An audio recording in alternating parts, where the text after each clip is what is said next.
Every day, thousands of people are abused sexually, psychologically, or physically by someone they know. The year 2020 started off well, but during the month of March, the COVID-19 pandemic disrupted everything. Gender-based violence. Gender-based violence cases increased countrywide, prompting many counties, including Mombasa, to come up with interventions as the government directives got stiffer. That signaled the beginning of a journey to respond to the cases of gender-based violence, and hence, the Situation Room was born, complete with a toll-free line. Hello, this is Mombasa County's GBV Situation Room at Tononoka. How can I help you? With just a room at the time, the Mombasa County Gender-Based Violence Technical Working Group members pioneered a concept that will be a game changer in the quest to end violence against women and girls within the coast region. We were just having a discussion and brainstorming on some of the interventions that we can come up with for the gender-based violence victims. And from nowhere, we came up with the idea and thought, well, let's set up a situation room. About 8 months down the line, I have seen a tremendous change in the situation room, because at the moment we are able to capture data and do case studies of the victims. Mke wangu alinipigia simu kunieleza kuwa ndugu yake ambaye ni kazini yake amemnajisi mtoto. The cases that are highly rocketing as we look at the statistics now are domestic violence and defilement that is really affecting young girls, women and even boys. Niko ndani sitting room, nimekaa na mamangu, watoto wako nje wakicheza. Kampata msichana wangu nje, nikamuuliza, kwani kuna shida gani? Msichana akanambia kuna mambo yalitokea kwa Ibra. Kwa hiyo ni Ibra mwenye akuelezee kitu gani kili happen kwake. Kaniambia mimi nilikuwa nimeenda madrasa na Sele, mtoto wa jirani.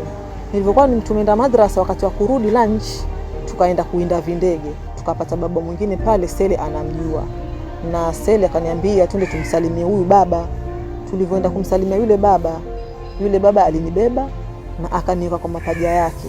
Akavuta suruali kwa nyuma na akaingiza mikono yake akanitia vidole kwa sehemu yangu ya nyuma na akaniambia nisiseme, nikisema ataniua.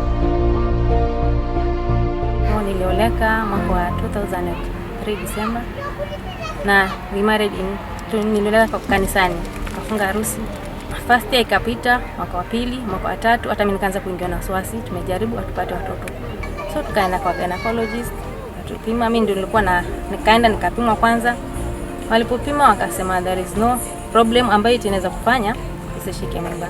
Ndio baadaye nikaja kumuuliza kwa undani, akaja kuaccept kwamba okay, unajua nilikosa, nilifanya hivi nikapata mtoto, so nilienda kazalisha mwanamke nje.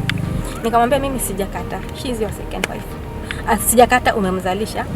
Now you have to decide, tutakuwa wawili, utamuoa tukue wawili, at least ieleweke, and then uishi maisha kama polygamous kama vile wale wengine wanaishi. But ikawa kwake ni ngumu sana. Ilikuwa ni usiku, alininyonga aswa, alikuwa ameniumiza mpaka kaniangusha kwa kitanda. Nikitoka kulikuwa na bruises huku. Chanzo kikubwa cha malumbano ilikuwa tu kosa hela za kumpatia enda fanya starehe zake. Alikuwa tu atoka aenda kulala nje, kuja kesho yake asubuhi ama baada ya siku mbili. Mimi kijana namrudi, nampokea, unaona. Mimi nikavumilia naye hivyo mwezi wa kwanza. Ndio sasa ni kaisi hapana.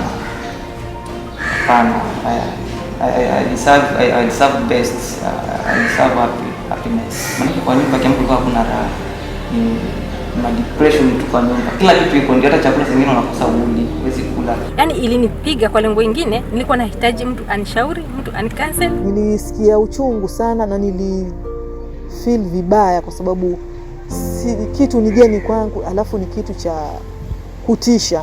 Maana hata mtoto mwenyewe alikuwa na wasiwasi, ilikuwa pia usiku hapati usingizi vizuri. Yaani kihisia mpaka dakika hii siwezi kudanganya, physically, mentally siko settled kabisa. Najaribu mbinu zote niweze kusahau, lakini imekuwa ni ngumu sana.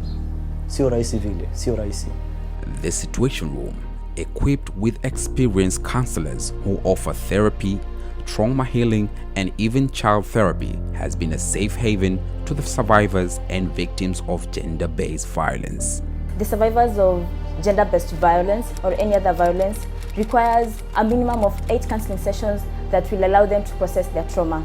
We call them in their offices and have a one-on-one counseling session with them for a period of, let's say, 3 weeks. We have a recovery model that we use to help the survivors recover, and this really actually improves their well-being. We are currently doing a number of over 450 cases at the moment. Like I mentioned earlier, most of the cases are domestic violence cases, with women and girls, of course, being the most affected.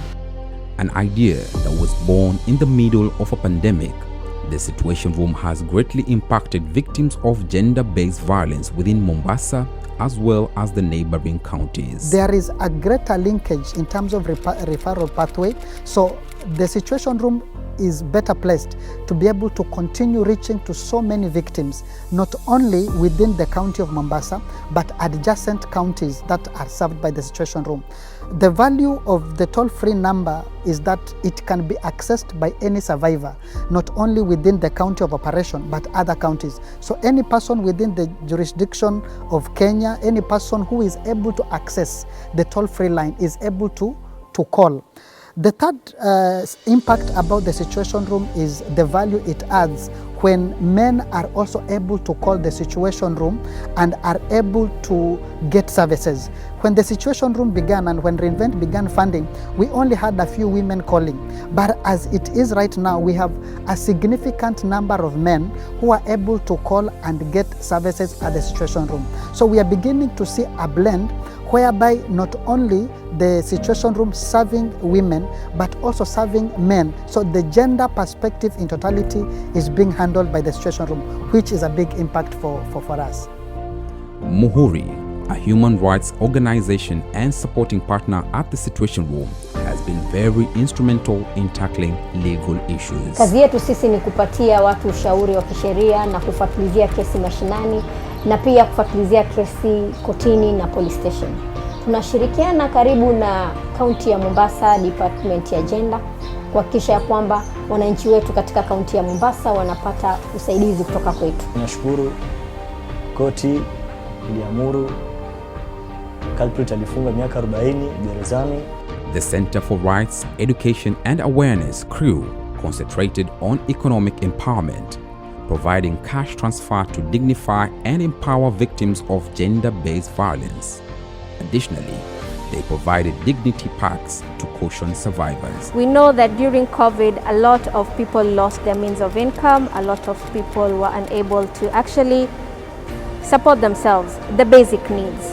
So we came up with a dignity kit that is to elevate that suffering that normally sometimes ends up being the cause of why a lot of young women and young girls go through gender-based violence.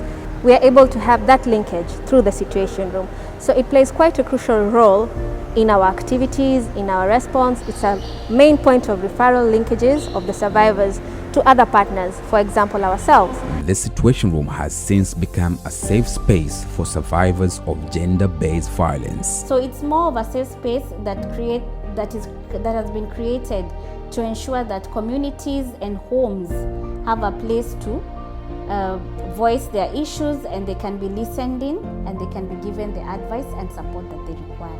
It is quite evident that no one is immune to incidences of gender-based violence. During a recent visit to the Situation Room, the British High Commissioner Jane Marriott sounded a wake-up call. 1 in 3 women globally will experience some sort of physical or sexual violence in her lifetime. I too have been a victim or a survivor of sexual assault in the course of my work. Gender-based violence increases.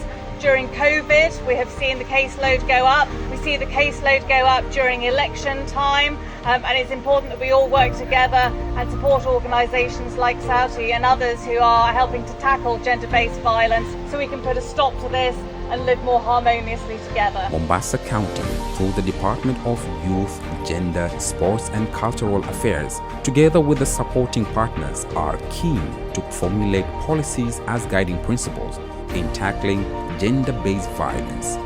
With this, victims are sure to access justice, protection, and an increase in budgetary allocations. We dare to challenge legislative agendas and budget commitment, because it's not enough to say we want a situation room, but there's no money, there's no funding, there's no technical expertise. We dare to challenge that. The future is bright, and I would just like to urge every Mombasa resident to take advantage of the toll-free line, because that line is definitely a game changer. Anybody who feels that they need to report a case, this is the place that they need to come.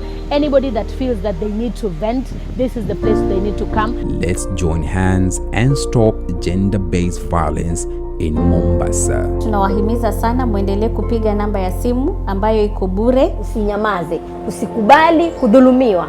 Tunakupenda, ndio maana tuko hapa kwa ajili yako.